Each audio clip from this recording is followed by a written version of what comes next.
stuff. And hey, all of this gets cut up into highlights and posted on YouTube. So, oh really? What's the YouTube channel for our same viewers? Thing. Not M0BILIS. for me, M0BILIS because I know. 0. What is it? M0BILIS with a 0. Okay. Same thing as my Twitch channel. Where did that name come from, M0BILIS?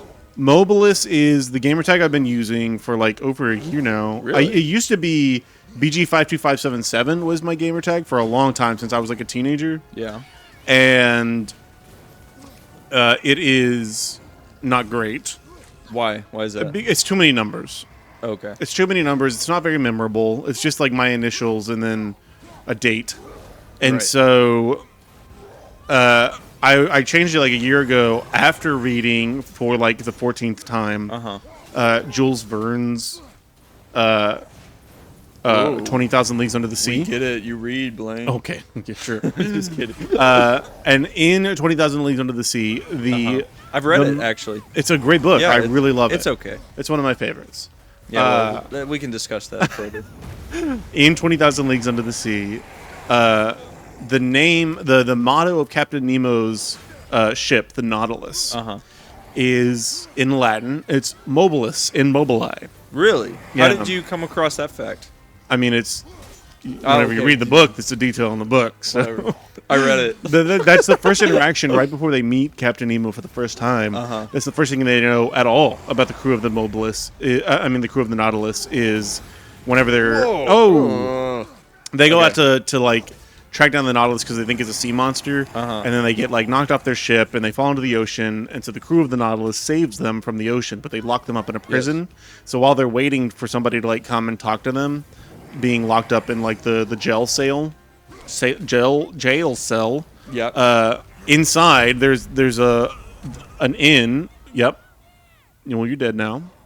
There is an inn that is like the house, the crest for Nemo. And underneath it is the Latin phrase mobilis in mobili. Okay. And the characters have a big moment where Dr. Arano is the main character, Professor Arano, and he speaks Latin. So it's like, oh, it's interesting. The phrase mobilis and mobili can have two different meanings. So you'll see, I used to, in a couple of different places where like the name mobilis was taken, I would add the in mobili to the rest of it. Yeah, ouch.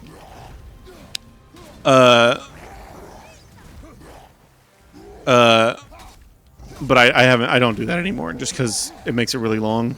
Right. But mobilis and mobili, the way that he translates it in the moment is he's like, oh, it's interesting. You could read it as moving within a moving thing. Okay.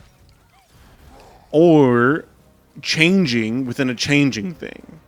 Okay. And the implication there, like he's like, oh, in the moment the characters are saying like, oh, I think that's referring to the idea of like the Nautilus is a submarine that is constantly moving through the ever shifting currents of the ocean. So it is moving within the moving thing. Okay. Mobilis and mobili. But it could also be interpreted if you understand Captain Nemo's character. See that sweet beheading? Oh. Captain Nemo is a Indian or Pakistani. I can't remember. You did chop that guy's head off. That was crazy. Thank you for acknowledging that. One right thing I did before I failed. Captain Nemo is either Indian or Pakistani. I can't remember. He's no. Never mind. Oh yeah. I don't know. I was gonna contribute, but then I realized I have nothing. And whenever the British Empire came and like conquered India and Pakistan, Captain Nemo's entire family was killed, and he was made homeless, and he was made like a slave. But he uses his influence and his wealth to lead an uprising against the British Empire and build the Nautilus and escape into the ocean. Right. But the British Empire, whenever they invade India and Pakistan, they kill Nemo's family. Which is why Nemo is a fiercely anti-imperialist character. And so he goes about with the Nautilus. The Nautilus has like a tremendous, like a big spear on the front of it. And the Nautilus rams into imperial vessels and sinks them. Nemo goes into like these rages all throughout the book, where he like goes about destroying imperialist vessels, and the moving within a moving thing, or the changing within a changing thing, is a reference to, you start to understand like the subtextual implication is that the man that Nemo is now, Right. who is fiercely anti-imperialist and is fiercely frustrated with the systems that exist as they are today. And Nemo goes a step further than I would recommend, which is violent rebellion against those imperialist powers. I'm glad you don't recommend that. But like Nemo is pushed to that point and has the perspective and worldview that he has today because he was a victim of the imperialist power, the imperialist powers of the world itself. Right. And so the Industrial Revolution created an entire shift in human history. The Industrial Revolution created an entire shift in human history where now powers that were already incredibly imperial were exponentially more powerful. And that changing world of like the 1800 and 1900, that incredibly quickly changing world, changed Nemo himself to become what he is today. And so like I like the idea, like the supernatural implications of like God working to reform the world, reformed me to become a reformer of the world. And so I am a changed thing within the changing thing. Right. But also like being a I would say a victim of really terrible organizations and structures of like capitalist ideology and traditional. We're weakening him.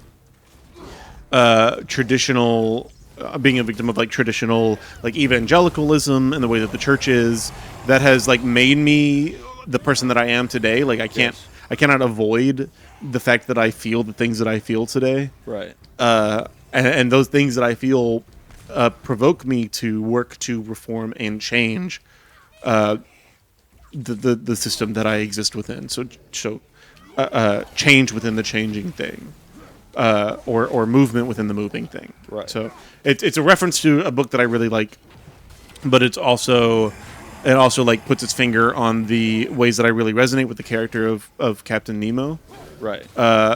And the way that I feel both like theologically about my life and where I am today. Right. And also like ideologically. Wow. So I didn't realize that tonight was going to be your origin story for the channel, but it's working on a bunch of different layers. That's really cool, Blaine. I didn't realize that. I like it. So can I tell you what I think about that book now? Sure. Yeah, go ahead. Okay, so I like it a lot. I don't hate it. I don't hate it. It's dry. But I don't think that the phylum of every single whale that they see in the ocean is... That's my favorite part! No, it's not! Like, there's no reason for it. Even from, like, a thematic perspective. It's just, like, Jules Verne just wanted to put his biology degree to use because he studied science. Right. At the University of... Cambridge, I think. Yeah, something like that. So, like, he was a scientist, basically. Or maybe Cambridge's law. I can't remember. Way before... Whoa, no. Whoa. God. He was a scientist. That's true. Before he wrote. That's why a lot of his novels are centered around biology and geology and all that stuff. It's so. Oh, here we go. Are we gonna meet the guy finally? Oh my gosh! I just twerked that audio. Yeah. Yes. Here we go. Smash his head. Dang. Oh gosh! Good lord! Yes, we did. Brutalized his face. It's about dang time, golly. Heavy runic. Oh yes, I want that. That's good. That's good. So he was like I said, he was a scientist, and so that's why a lot of his stuff is like that, and that's why a lot of his novels are like science mixed with the fiction. Science fiction, if you will. Wait, no, it's not. It is. It is? Okay, cool. 100%. I thought I... Like, Jules Verne's writing is 100% very scientifically informed fiction. Yeah, but It is, I mean, like Jules Verne is literal- like the author and creator of like the genre of science fiction. Good comes from them. So From Blaine, who? Let me tell you something real quick about this game. Okay, A lot of the story is not in cutscenes. right. A you're lot right. of a lot of the story is in dialogue that they're saying to each other. That's right. Throughout the thing, so you have to pay attention even when it's not a cutscene. Okay. So stop. No, I'm just kidding. So we can't talk at all. Shut the freak up, Blaine. We can't talk at all. So yeah, a lot of the. So he said, Atreus wait, just now. yeah. Atreus, I don't want to misquote him exactly, but Atreus said, thank the fates basically that they defeated that thing, and he gotcha. said, the fates no good comes from them. So you get like little hints Gotcha. of who Kratos is. Gotcha. So yeah, a lot of it's through the dialogue within the gameplay. So Gotcha. just so you know. Just so you know. But yeah, Jules Verne like created the entire genre of science fiction. Did he I mean, really? not like strictly thought- like obviously like there are works of science fiction before James Verne, like H.G. Wells. But H.G. Wells is only slightly before See Verne, what's up here. and Verne did a ton to contribute to the genre. Yeah. Yeah, I guess the reason why I hesitated I when like- I said Yeah, what's up? Oh, I guess the reason why I hesitated when I said science fiction was that the things that he wrote about are real now.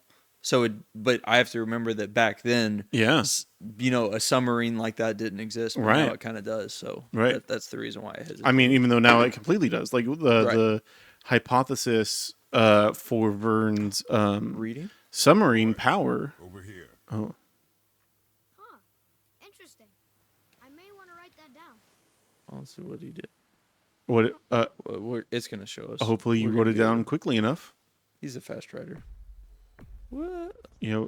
Find here our sacrifice, mighty Allfather, and deliver Midgard from hell's wild hunt.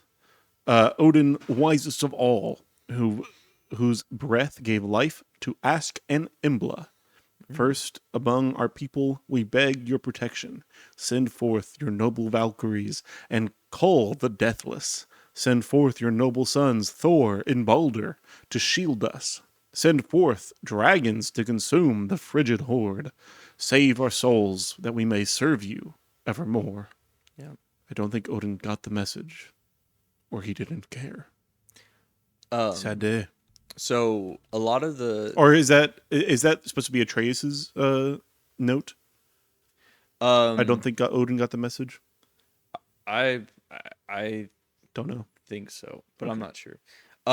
So a lot of the themes of this game, and you'll see it in the next game, that they really tie together really well, is that is like the nature of, I guess, the futility of deity, basically. Yeah. And like how, like, if you put if some being has so much power, how can they actually be good, and then the negative effects of that.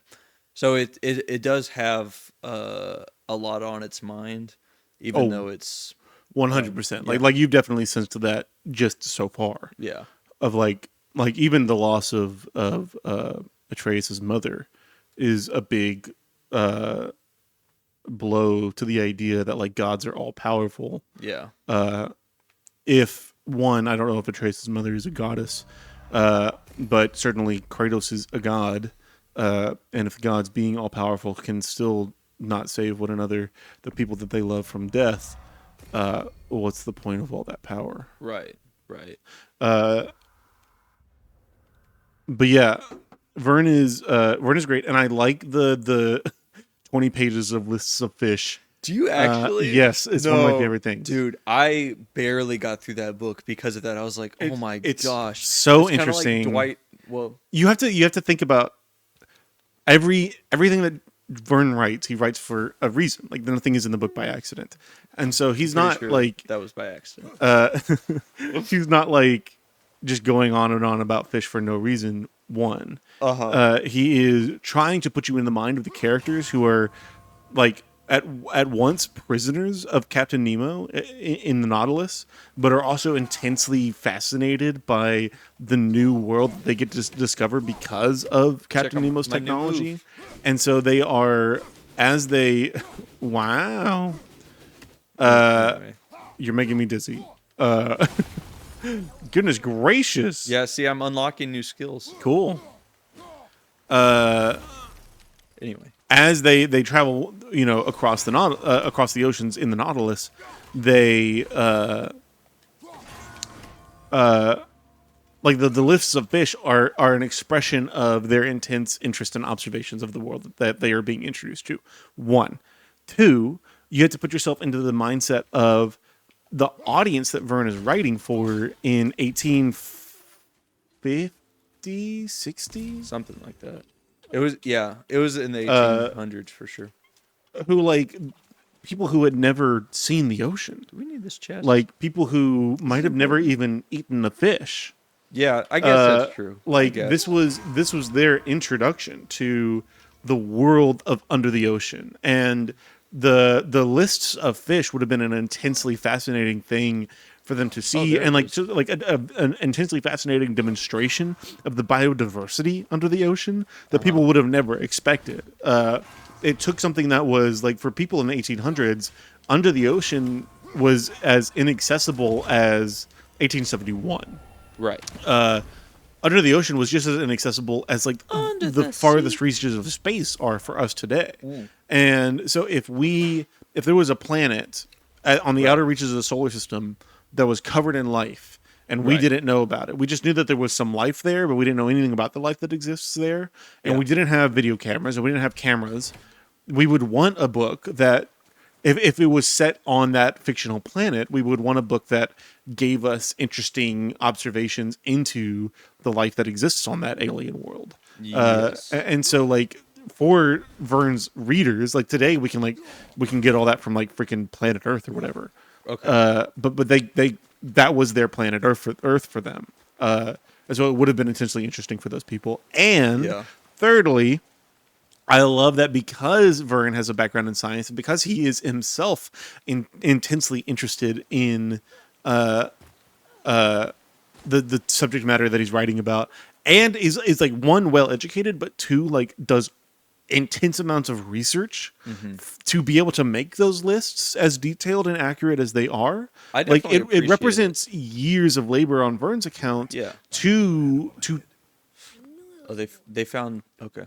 Because remember he heard the boar earlier, and now they're going to. it took years of labor for Verne and research to create those lists for audiences of people that were interested in seeing and hearing accurate recounts of life under the ocean. Anyways, Yes, I mean I definitely agree. I'm stopping because whenever it's fixated, I know on it's Kratos like this, it's cutscenes something's coming about up. to Yeah, happen. yeah. So I agree. I appreciate the effort that he put into it, but at the same time, I kind of reading those lists. I kind of felt like Dwight Schrute when he goes, "Thanks, Michael. If I wanted the dictionary definition, I'd buy a Yeah, dictionary." it is like that.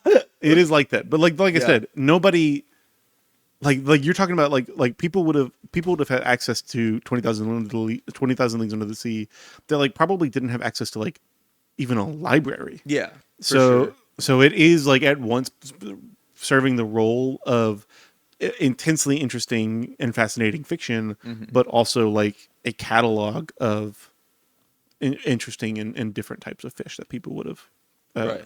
never even considered existed. But like I understand for like modern audiences, they're dry. Yeah, Those portions are dry. sure. But I really like what they represent It's kind of like in history. Yeah. It's so weird when you read old books Yeah. versus new books. You can tell that the human brain is just shrunk, and our Oh, and yeah. our attention spans are like 100%. so short now. I blame TikTok. Okay. Boomer. Just kidding. Gracious.